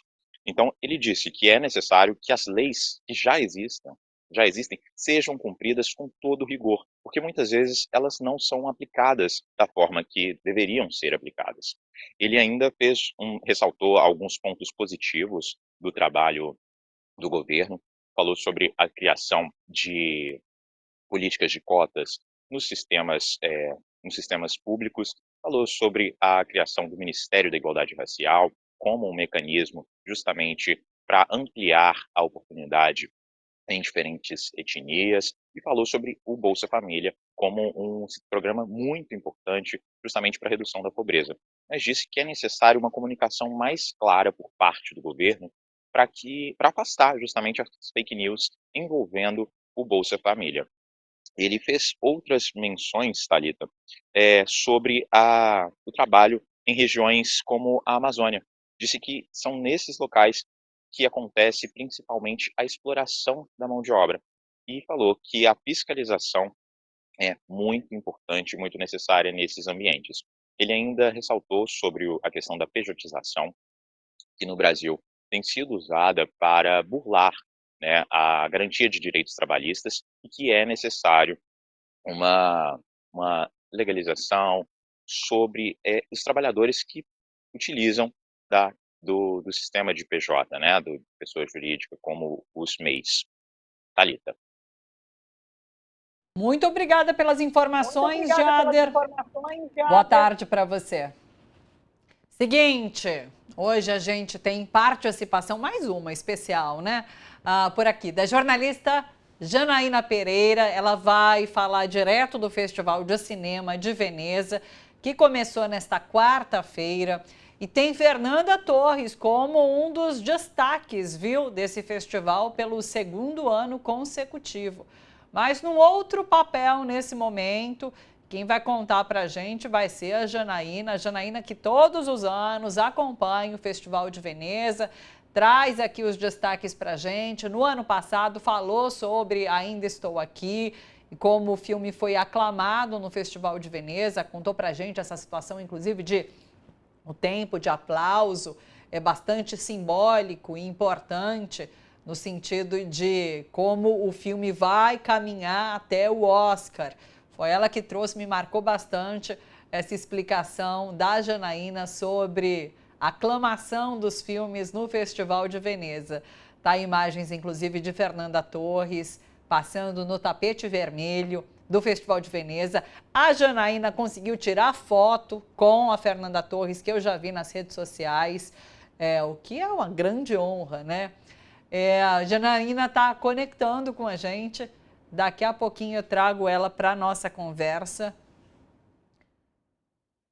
Olha, tô sabendo aqui o seguinte, choveu lá e correu todo mundo para um mesmo lugar. Eu acredito que a imprensa deve ter se reunido aí no mesmo lugar e por conta disso a conexão está bastante prejudicada.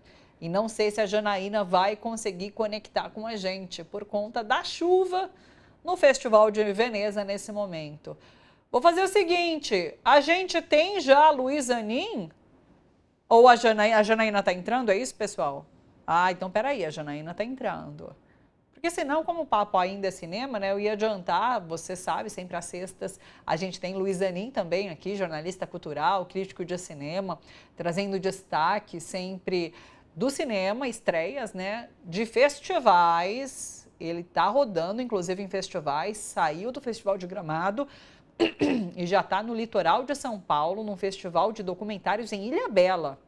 Eu falo que Zanin roda o Brasil nesses festivais, pois é. E ele traz também sempre dicas de streaming aqui pra gente, né, pro pessoal como eu, que prefere ficar no sofá de casa, assistir um bom seriado, um bom filme. Ele sempre traz diquinha também de streaming. Tem a Janaína? O Zanin está conectado? Senão eu vou para o Zanin e quando a Janaína conectar, eu faço uma breve interrupção para a Janaína. Então peraí. Luiz Zanin está conectando, só vou esperar ele ajeitar aí a imagem. Vou trazer Luiz Zanin e, pessoal, fica assim, tá? A Janaína conectando, eu peço aí um tempinho do Zanin para a gente falar com a Janaína direto do Festival de Veneza, que tem aí como destaque, como a gente está vendo, destaque aqui para o nosso país, né? tem como destaque a Fernanda Torres pelo 2º ano consecutivo. Mas vamos com o Zanin, então, para a gente ganhar esse tempinho com ele, já que, de qualquer forma, ia acabar ficando mais curtinho com o Zanin hoje. Hoje a bruxa tá solta, viu? Conexão tá complicada. Então, estão me cantando aqui, né, o Prestes. A internet tá ruim em Veneza e tá ruim aqui também na TVT. Vamos lá, assim que Zanin estiver conectado, vocês me dão um toque. Acho que tá, né? Pode colocar na tela, já vou falando com ele. Tá conectado, chegou assim, no laço, Zanin, eu já tô chamando. Boa tarde, Zanin, tudo bem por aí? Oi, Thalita, tudo bom? O Zanin tá me salvando aqui a pele, porque conectou de última hora e tá se ajeitando, né? Mas agradeço desde já, viu, Zanin? Mas tá chovendo por aí também? Isso é chuva aí no fundo? Pois é, eu não estou em Veneza, como a nossa querida Janaína, mas também aqui está chovendo e a conexão não está das melhores. Então, eu estou ainda colocando... Desculpe, eu estou ainda colocando o meu microfone de lapela para ver se eu melhoro o som aqui. Só um segundinho. O som tá bom. Você sabe que a imagem tá maravilhosa, bom? assim. Você tá reclamando da conexão, mas tá muito boa. Tanto a imagem quanto o áudio. Zanin conectando aí o microfoninho, mas tá tudo bem. Zanin, vamos lá. Vamos ganhar esse tempinho, então, enquanto a Janaína não conecta de Veneza. A gente começa com estreias. Fale.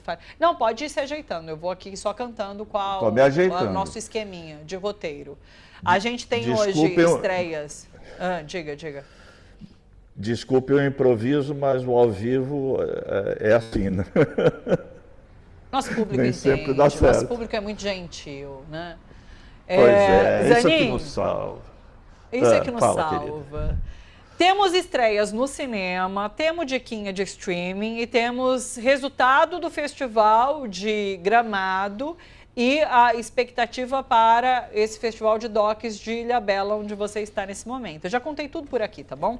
Mas vamos começar com as estreias no cinema? Então, a gente tem esse brasileiro, que é O Último Azul, que tem Rodrigo Santoro no elenco, estreando, então, essa semana nos cinemas. Conta pra gente. Beleza, vamos começar. É um bom começo mesmo, porque hoje a gente está meio atrapalhado com essas questões de conexão e é o que mais importante eu tenho para trazer para vocês. Eu tenho várias coisas para dizer aqui, mas o mais importante é a gente saber que esse filme, que é do Gabriel Mascaro, está estreando, está disponível, já está nos cinemas, já é sexta, ele estreou ontem na quinta. Ele já está disponível nos cinemas e é um dos filmes premiados no exterior do Brasil. Ele vem com uma premiação muitíssimo importante, que é o Urso de Prata do Festival de Berlim, que é um dos 3 festivais mais importantes do mundo. A Janaína está lá em Veneza, que é o outro deles, e Cannes fecha essa trinca europeia dos grandes festivais. E nós ganhamos lá com o Último Azul, Urso de Prata, que é o 2º lugar do festival, quer dizer, uma premiação muitíssimo importante, uma distinção internacional bastante importante. Eu vi esse filme, Thalita, na abertura do Festival de Gramado, o recém-encerrado Festival de Gramado, e eu fiquei muito agradavelmente surpreso. Eu já esperava que fosse um filme, eu gosto dos filmes anteriores do Gabriel Mascaro, mas eu acho que nesse filme ele dá um salto de qualidade, é um dos grandes filmes do cinema brasileiro nesse ano, já desde já, eu não sei o que vem pela frente, mas desde já esse é um dos filmes imperdíveis desse ano. E ele fala de uma distopia, quer dizer, algo assim situado um pouquinho mais no futuro, mas que é uma situação que torna o país, que é o Brasil, numa espécie de coisa muito esquisita, muito desagradável. O que tem de desagradável? Ele aborda nesse filme a questão do etarismo, da discriminação contra os idosos. Então você tem um governo que vive propagandeando, nessa ficção dele, vive propagandeando que é um governo para todos, mas ao mesmo tempo eles baixam uma lei que determina o seguinte: as pessoas com mais de 75 anos devem se recolher a colônias onde serão bem tratadas para não ficar atrapalhando a vida em sociedade, quer dizer, para não sobrecarregar os mais jovens que têm a obrigação de produzir cada vez mais e mais e mais. Essa é a situação imaginada pelo Gabriel Mascaro.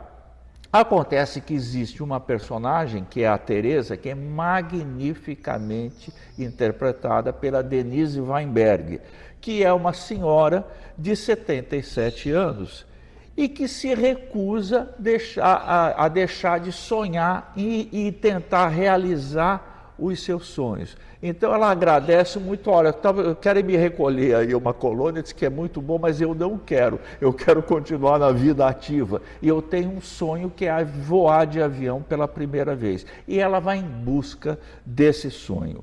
O filme se passa na Amazônia, o que muita gente chegou a taxar de um river movie, quer dizer, um filme de rio, e de fato ele tem muitas cenas de rio.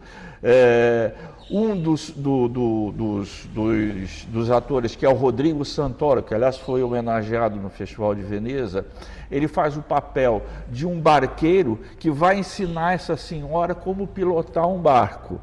E a partir daí ela vai entrar rio adentro e tentar realizar o seu sonho. Se não for de voar, pelo menos é navegar, como dizia o Fernando Pessoa: navegar é preciso, viver não é preciso. Então é um filme que ele tem esse caráter muito curioso, porque ele é uma distopia, quer dizer, no sentido negativo de opressão do ser humano, mas ao mesmo tempo ele é uma utopia de que os sonhos não acabam jamais. Enquanto você estiver vivo, enquanto você tiver vitalidade e tiver esperança, você tem capacidade de realizar os sonhos, aquilo que você deseja. E essa mulher é um exemplo disso. O filme é muito bem feito, é muito bem filmado, tem outras nuances aqui que eu não vou entrar em detalhe, mas passa por psicodelia, passa por encontros com personagens de outros países muitíssimo interessantes. Enfim, é um filme que é um filme de viagem, e é um filme que é uma viagem que vale a pena a gente embarcar, na qual vale muito a pena a gente embarcar e viajar nessa ótima companhia que é da Denise Weinberg. Quem não conhece essa atriz, vale a pena ver o filme, que não seja por outro motivo, para conhecê-la, para ver que grandes atrizes nós temos nesse país. Eu ia te questionar sobre o nome do filme e sobre a história do caramujo azul, que me chamou a atenção. Mas você falou que não vai se estender sobre a questão da psicodelia. E daí eu fiz essa relação direta, então nem vou te perguntar, tá bom? Fica pro eu. Senão vai ter spoiler. Não, pode? Então fala. Pode, não, é que existe essa maneira muito original da psicodelia através da baba de um certo caramujo azul, em que as pessoas podem fazer o processo de expansão da sua percepção, vamos dizer assim. Tem esse lance também, que é um lance que se mistura à trama ficcional que está nesse filme. É bastante criativo, inclusive nesse sentido. E um filme também, já que você me deu a oportunidade de falar, mas isso não é um spoiler, é apenas uma descrição técnica, é um filme maravilhosamente bem filmado. Eu poucas vezes eu vi a Amazônia tão bem filmada quanto nessa obra do Gabriel Mascaro. E saibam que é muito difícil filmar a Amazônia, porque é tudo muito exuberante. Então é muito fácil você ser engolido pela exuberância do ambiente e não conseguir fazer um bom filme. Esse é um dos ótimos filmes feitos com ambientação amazônica. Que legal, demais. Depois a gente tem um relançamento, que é a Marvada Carne, de 85. Então, a gente está falando de atrizes, né? E a atriz que mais esteve em evidência ultimamente foi a Fernanda Torres, inclusive ela está lá em Veneza, ela é jurada do Festival de Veneza. A Jana, se vocês conseguirem falar com ela, certamente vai abordar esse aspecto lá, do fato da Fernandinha ter sido convidada para fazer parte desse prestigioso corpo de jurados do festival, né? E esse filme aqui, que é um relançamento, A Marvada Carne, vai trazer uma Fernanda Torres bastante jovem. O filme é de 1985, não foi o primeiro filme dela, né? O primeiro filme dela foi Inocência,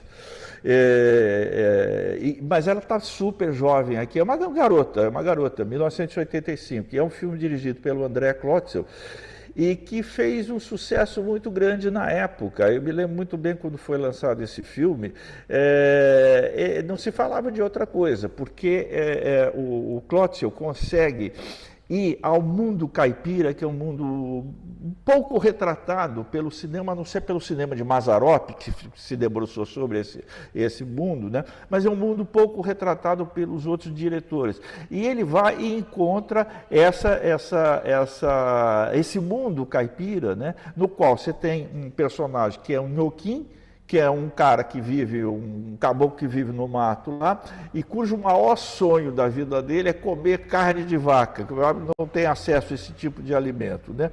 E, por sua vez, a personagem da Fernandinha Torres é a Carula, que é uma mocinha que sonha arrumar um marido, né? Então ela faz promessas para Santo Antônio, e é muito engraçado o jeito que ela trata o Santo Antônio, porque quando o Santo Antônio não atende, ela ameaça o santo. É muito engraçado o filme, é uma comédia leve, ligeira, mas que tem essa sensibilidade da ambientação no mundo do interior de São Paulo. É muito bacana esse filme, e ele está aí completando esse aniversário dele, de 85 para cá, então ele tem o quê? 40 anos aí? Seria isso? 40 anos, 40. Né? E 40 anos, é incrível como a passagem do tempo é uma coisa assim alucinante, né? Porque eu me lembro quando esse filme estreou, parece que foi há 2 ou 3 anos atrás, tem 40 anos esse filme. Eu revi, quando eu fui fazer esse filme, quando eu fui participar de um debate sobre a Fernanda Torres, quando ela estava no auge desse processo de premiação, tinha ganho o Globo de Ouro e tudo mais, eu revi esse filme recentemente, ele está inteirinho, ele está inteiraço, não é daqueles filmes que envelhece e fala, o filme foi bacana na sua época, mas não nos diz nada hoje. Pode assistir esse filme, deve ter em algum streaming, desculpem aí, eu não sei se tem streaming, mas de qualquer forma, quem quiser rever, tem a oportunidade de fazê-lo na tela do cinema, que é o lugar adequado. Então tem esse relançamento e vou acrescentar, com a cópia restaurada, quer dizer, como se ela tivesse saído do laboratório direto para o cinema. Vale muito a pena ver.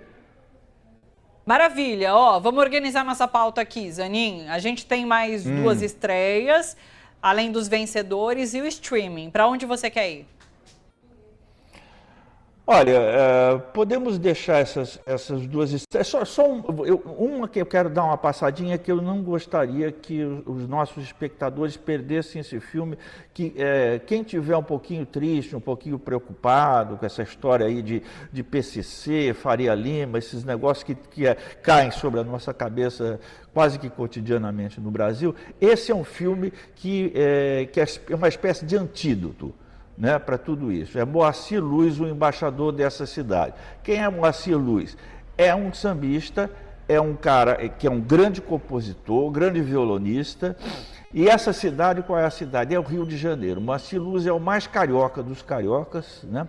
Aquele sujeito que gosta de um botequim, gosta de contar história. Ele é um tremendo contador de histórias. Quem for assistir esse filme vai ouvir muita música, mas vai ouvir também muita piada, muita história, aquelas histórias deliciosas de botequim que só os velhos boêmios sabiam contar. Ele é uma figuraça, ele é parceiro do Aldir Blanc, ele é parceiro de vários outros compositores e letristas muito famosos, e ele criou no Rio de Janeiro uma coisa maravilhosa, que é o Samba do Trabalhador, que acontece às segundas-feiras no Clube Renascença. E assim, aquilo virou um point da cidade do Rio de Janeiro. É até meio incômodo para as pessoas que vão, porque tem filas enormes para entrar nesse Samba do Trabalhador, que é uma imensa roda de samba à qual o público tem acesso e que é comandada pelo Moacir Luz, que ele está vivendo problemas de saúde, sérios problemas de saúde, mas nem por isso se deixa abater. É uma figuraça, um tipo de brasileiro como a gente às vezes pensa que não existe mais, mas existe ainda, e é um tremendo compositor. As músicas dele são lindas. Eu recomendo especialmente que ouçam a música dele chamada Saudades da Guanabara, que eu acho que é a obra-prima dele. Eu tive a felicidade de conhecê-lo. O Moacir Luz esteve aqui em São Paulo várias vezes nos bares paulistanos, e nós tínhamos um amigo comum, que é o jornalista Mauro Dias, meu grande amigo Mauro Dias, que já nos deixou, né, e que nos apresentou. Então, ele é uma figura maravilhosa, e esse filme, que é dirigido por Tarsila Alves, é um documentário assim fora do eixo, porque ele faz um bem para as pessoas tremendo. Recomendo muito que vejam esse filme. Perfeito. Dica dada. E agora, streaming ou festival? Vamos para o festival? Só falar 2 minutos aqui do Citronella, onde eu estou. Claro. Alô? Claro, Oi, pode falar. Está me ouvindo? Thalita, você lembra que eu já falei desse festival aqui? Em 2021, eu fiz um programa com você, tempo ainda do Bom para Todos, diretamente aqui. Era o primeiro festival Citronella. Citronella é a planta que é a planta que é característica aqui da Ilha Bela, que é uma terra maravilhosa, mas que tem um mosquitinho terrível chamado borrachudo. E a citronella é uma planta da medicina indígena que tem essa propriedade de ser um repelente desses bichinhos. Então, com toda a originalidade, eles resolveram batizar o festival daqui de Citronella Doc. Doc por quê? Porque é um festival de documentários, é um festival que traz documentários do país todo, mas tem uma concentração a partir desse ano com a produção aqui local da ilha e da região do Vale do Ribeiro, a qual a ilha faz parte, né, dessa região. Então é um festival assim agradabilíssimo, está no seu 5º ano, está crescendo, já não é mais a mesma coisa que eu conheci 5 anos atrás, né? Ele está maior, está se expandindo, mas não perde as suas características, e esse ano ele apresenta 37 filmes em mostras diversas, tem a mostra nacional, tem a mostra local, etc, etc e tal. Tem várias mostras que distribuem esses 37 filmes. Ele abriu com um filme que eu gosto muito, eu já conhecia, revi aqui, que é o filme do Marcelo Gomes, chamado Criaturas da Mente, que tem o Siddhartha Ribeiro, o neurocientista Siddhartha Ribeiro, como personagem principal, falando da questão dos sonhos, da questão do equilíbrio mental, do sono e dos sonhos, e como isso nos é tirado pelo capitalismo voraz em que a gente vive, que nos coloca num ritmo de vida totalmente antinatural. É um filme muito bacana esse aí. E para quem se interessa, ele passou aqui no cinema, eu revi, mas ele está disponível, já fica como dica de stream, já está valendo. Para quem se interessar sobre esse tipo de assunto, que é psicanálise junguiana, ayahuasca, esse tipo de coisa toda, e as questões dos mistérios da mente, ele está disponível no Claro TV.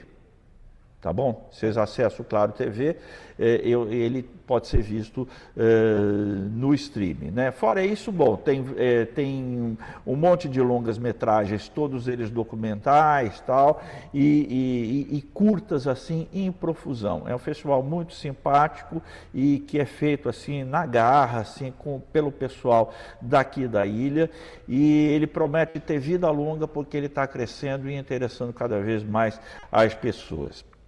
Se você quiser, eu posso prosseguir. Não sei se nós temos tempo ainda. Temos. A gente já deixa eu avisar as pessoas, não conseguimos conectar com a Janaína lá em Veneza realmente. Ela falou que vai mandar um vídeo pra gente, mas não vou conseguir colocar hoje. Vamos ver se na segunda-feira eu recupero isso tudo. Mas vamos lá, a gente tem 4 minutinhos, tem tempo sim. Então, como só para falar do Festival de Gramado, rapidamente, né? Como nós havíamos previsto na semana passada, eu iria errar no meu palpite e isso de fato aconteceu. Sério, eu não estou sabendo quem é o vencedor. Quem foi? Olha que coisa bacana, mas eu não fiquei nem um pouco decepcionado com o vencedor, que é um filme chamado 5 Tipos de Medo. de uma pessoa chamada Bruno Bini, que eu já conhecia de um filme anterior dele. Veja que coisa interessante, Thalita. Foi a primeira vez que um filme de longa-metragem do Mato Grosso participou do Festival de Gramado. E já nessa primeira participação, ele simplesmente ganhou o prêmio principal. É arrasador, né? Quer dizer, o pessoal do Mato Grosso deve estar orgulhosíssimo assim, com esse cineasta e com esse filme, né? E ele é um filme muito interessante, muito legal. Ele é um filme assim, ele chama 5 tipos de medo, porque ele traz 5 personagens, cada um com o seu tipo de medo, cada um com a sua história, e essas histórias vão se cruzar entre si, quer dizer, os personagens vão interagir uns com os outros. É um filme muito pesado, em certo sentido, né? Porque ele traz a questão da criminalidade, de periferia, de sonhos desfeitos, pega o tempo da pandemia, né?